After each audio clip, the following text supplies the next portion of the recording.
ये कहानी करीबन 20 साल पहले की है, जब मैं केरला से मुंबई नौकरी करने के लिए गया था।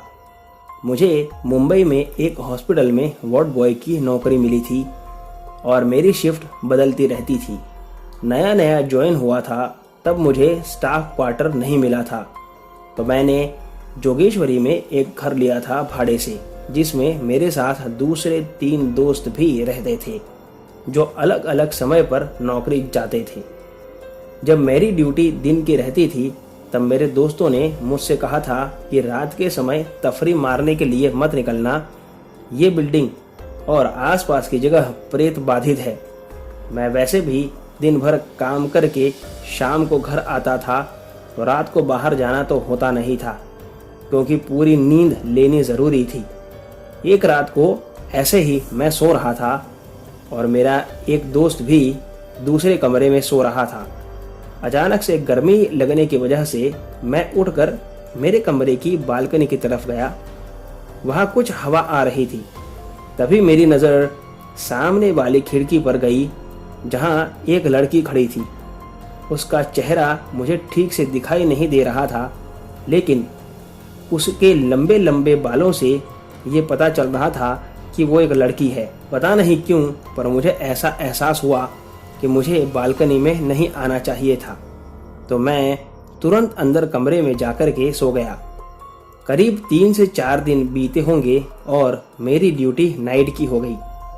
मुझे रात को 11 बजे घर से निकल कर जाना था, क्योंकि मुझे 12 बजे से मेरी ड्यूटी ज्वाइन करनी थी।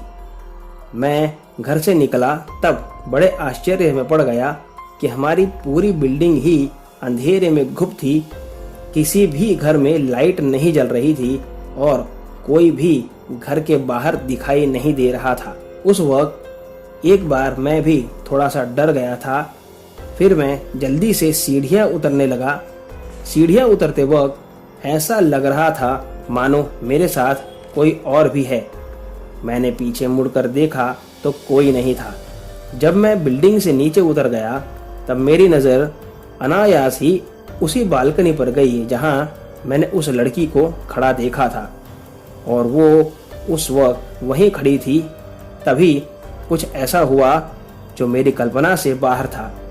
वो लड़की अपनी बालकनी से नीचे कूद गई। नीचे उसके गिरने की आवाज़ भी आई। मैं दौड़कर वहां पहुंचा तो देखा कि वहां कुछ था ही नहीं। मैं तुरंत वहां से भागा और दौड़ते दौड़ते स्टेशन पहुंच गया। स्टेशन पर उस वक्त मेरे अलावा और कोई था ही नहीं। मैं इधर उधर घूमता रहा प्लेटफॉर्म पर, लेकिन कोई नज़र नहीं आया। मैं किसी को देखना चाह रहा था, क्योंकि मैं उस वक्त काफ़ी डर चुका था। उतने में ट्रेन आ गई और मैं एक डिब्बे में बैठ गया। मैंने चारों ओर देखा तो डिब्बे में भी कोई नहीं था। मैं कोने में एक सीट पर जाकर के बैठ गया। ट्रेन कुछ दूर तो गई होगी, तभी मेरी बगल वाली सीट पर एक लड़की को मैंने बैठे हुए देखा।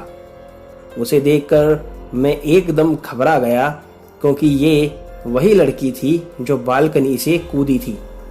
मैं तुरंत उठा और दूसरी ओर सामने जाकर के बैठ गया। अब मेरी नज़र उससे हट नहीं रही थी, वो भी मेरे सामने देखे जा रही थी। वो उठी और मेरे तरफ बढ़ने लगी। तभी ट्रेन एक स्टेशन पर रुकी और 3-4 लोग आकर के बैठ गए हमारे डिब्बे में। तब वो वापस अपनी सीट पर बैठ गई। मेरा स्टेशन आते ही मैं ट्रेन से उतरकर भागा और अपनी हॉस्पिटल पहुंचकर ही दम लिया।